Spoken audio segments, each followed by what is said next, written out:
What's up, y'all? This is Jay Renee with Prison Riot Radio. I hope that you're doing well.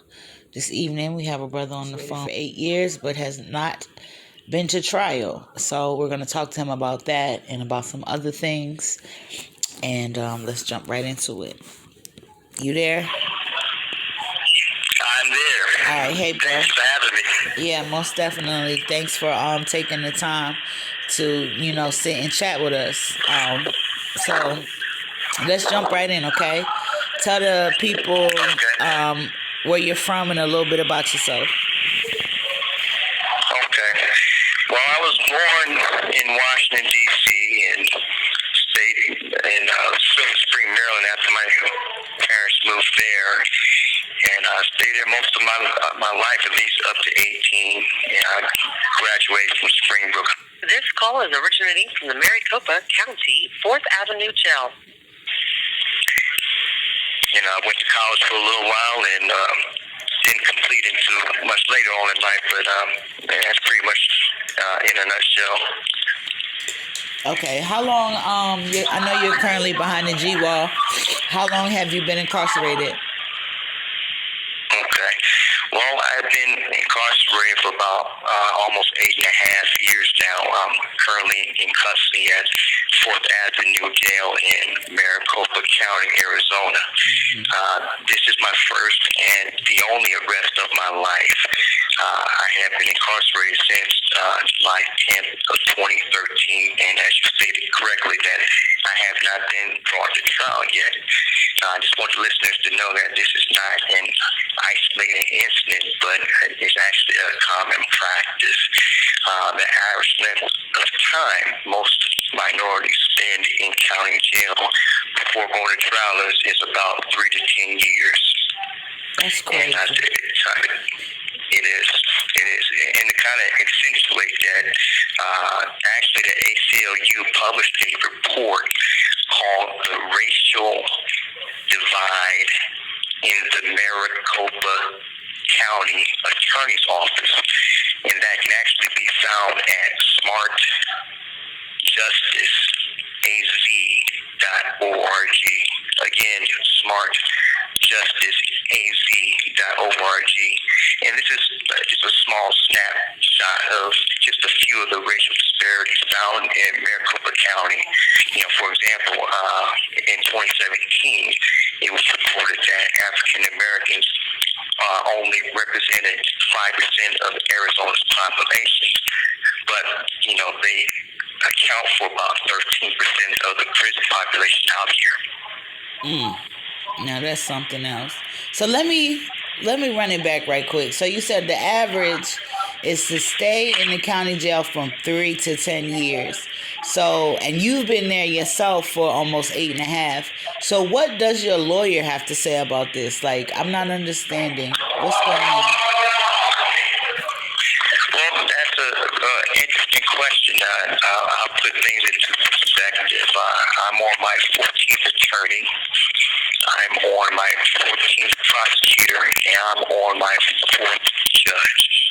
Okay, so unfortunately, I had a few incidents. One attorney, she, became pregnant and so forth. So, after something like that, you have to move on to another one.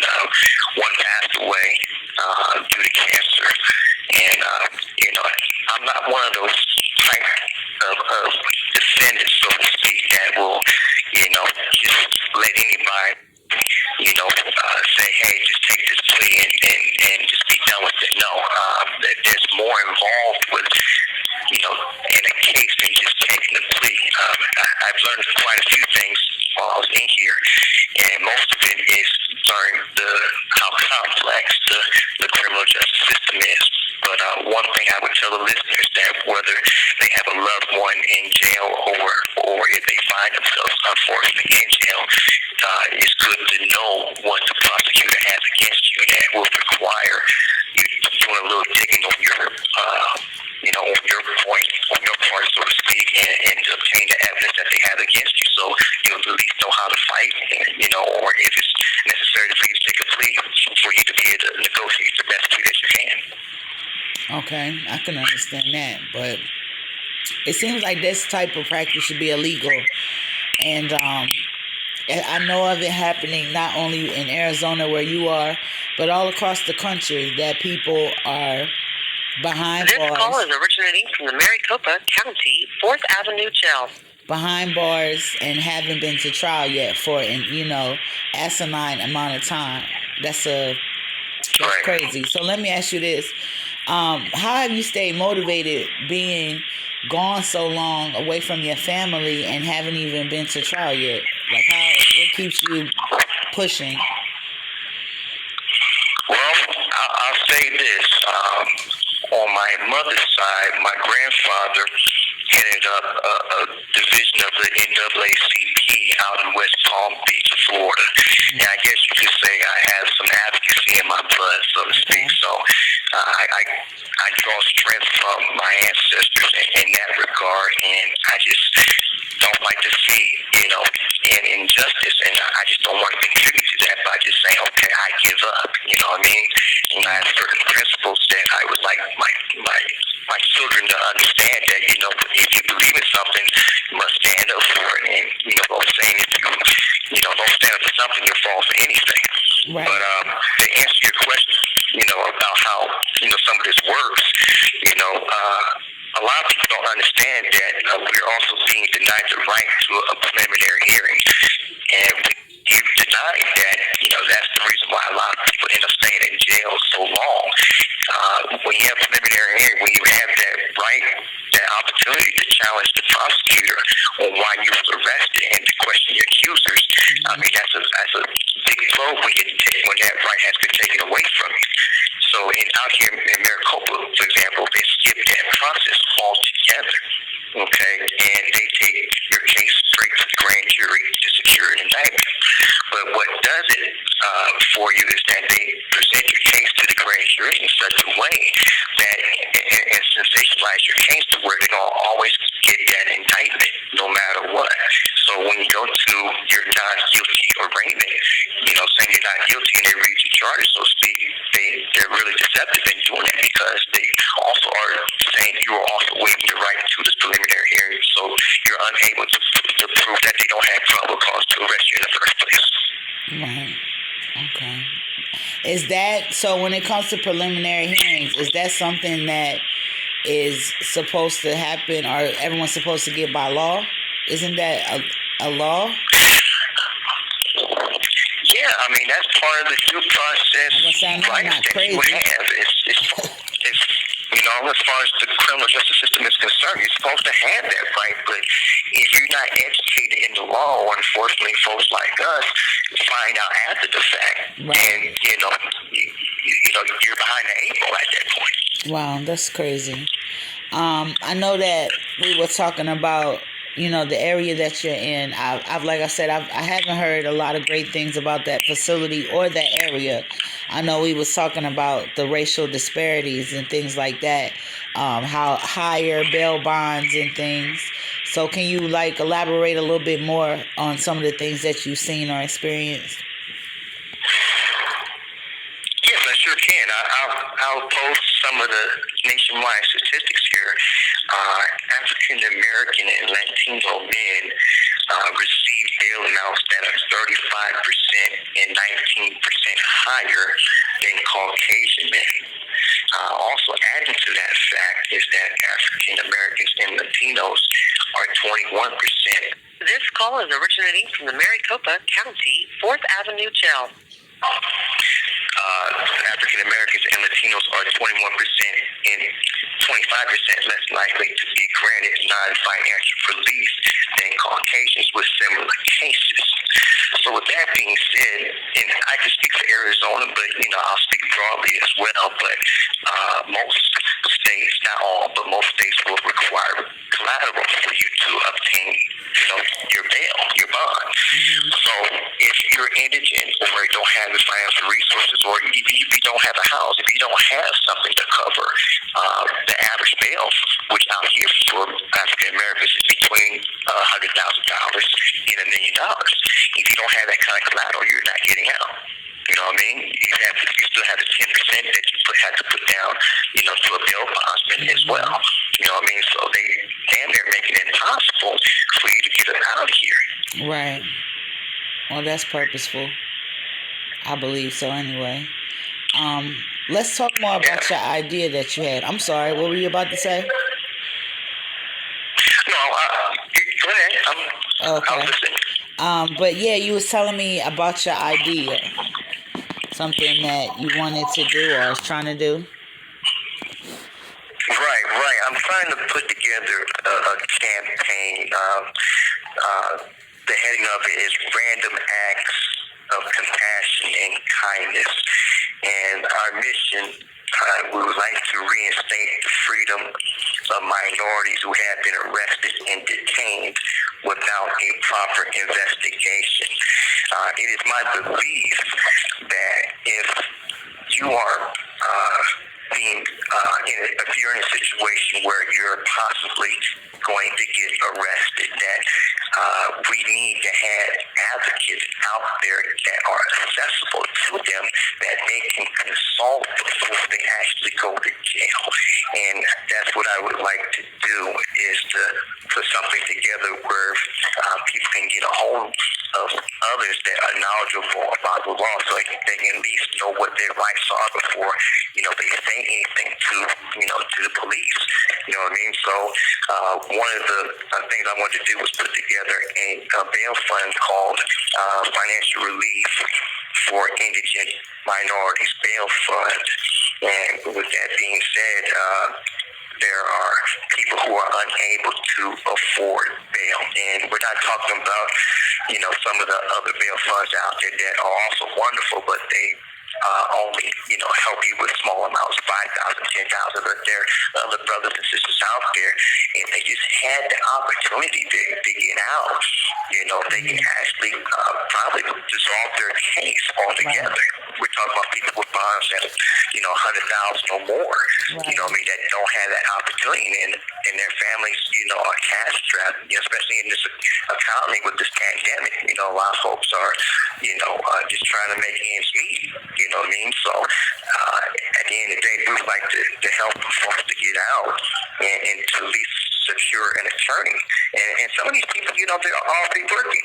If they just have an opportunity to reconnect with their employer and get back to working again, hey, they can at least put down some money for a really good attorney. Don't have to rely on the public defenders, so heavily. Yeah. So let me ask you this: what made you come up? Like, what made you want to do something like this? Like, what was your motivation behind it?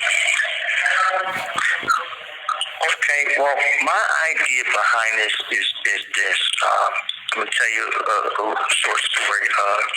When I first came into jail, and I was around a bunch of my elders. So this call is originating from the Maricopa County 4th Avenue Jail. My older brothers was like, you know what, you look lost, and we're going to show you how to fight, and we're going to, tell you on what you need to know. So 1 hour a day, I will hang with some of the older brothers there, and they would teach me about the Arizona State Constitution, the United States Constitution, case law, and so forth. And I absorbed everything that they could teach me. And I've seen so many people, after I've learned as much about the law as I could, go to prison with these football numbers because these attorneys ain't trying to help them. I mean, if you don't ask for help, they're not going to help you. Okay? First of all. Second of all, then you have some brothers and sisters out there, they're having trouble with understanding the legal lingo that these prosecutors are shooting at them, let alone have the knowledge to ask for the evidence that is required for them to even fight their cases. You got these attorneys, they're not always providing the police report, grand jury transcript, so they'll know what the prosecutor said, and that's an issue within itself, because if you don't know what the prosecutor said to get you in here in the first place, how can you fight your case? Right. You know what I mean? So I want to help people to at least have options. It's all about options. And if you're poor, if you don't have a lot of money to bond out, then your options are limited, right? Right. You're right. You're right about that, bro. I definitely appreciate you for thinking about others and wanting to give back. Standing together is something that's important. Yes, it is. So Yeah, I believe that. Yeah, I believe that if we all stand together and fight as one, you know what I mean, and remember that there are others here struggling, trying to make it, then we'll come out a better people. that's for sure. So tell the people how to get in contact with you if they want to reach out and how they can support you. Well, that's the thing I'm working on now. This is in the preliminary stages, and I'm working with my mother right now to put together this online campaign. So if I can tell the listeners out there to stay tuned, and I would like to stay in contact with you, Jay, and get this out there as quickly as possible. But it's time. It's time for folks to stand together as one and to make this happen. So it'll be out there real soon. Okay. Well, I appreciate you, bro. Thank you for sharing with us. You're part of your story. I know it's definitely more to it than that. And you're not alone. Thank you for having me. It was a pleasure talking with you, and I'm hoping that some of the knowledge that I imparted today would help others that are either in jail or have family members in jail, and let them know that the process is not fair. And a lot of it has to do with folks not being able to get a hold of their evidence against them and knowing how to fight. And we got to educate one another. And, Jay, I tell you, there used to be a time when we used to do that. A lot of elders used to pull us aside and say, hey, you know what, we're going to teach you about the law and what to watch out for. Because at the end of the day, real equality only exists when the scales of justice are balanced. And right now they're not. And true justice will only be blind when the courts no longer see color. And even though we had a black president, now a black vice president, that's still. This call is originating from the Maricopa County 4th Avenue Jail. And as it turns out, it shouldn't be this way, the case. But jail is, is still a place of punishment for being born. And it's time for us to rise as people and educate ourselves about the criminal justice system, and so we can, be advocates for one another and make sure that folks don't come to jail unnecessarily. I'm with you on that, bro. I'm definitely with you on that. Well, again, I appreciate you for sharing your story with us, and we're going to make sure we get it out there. Thank you so much. Thank you so much for having me. You're welcome.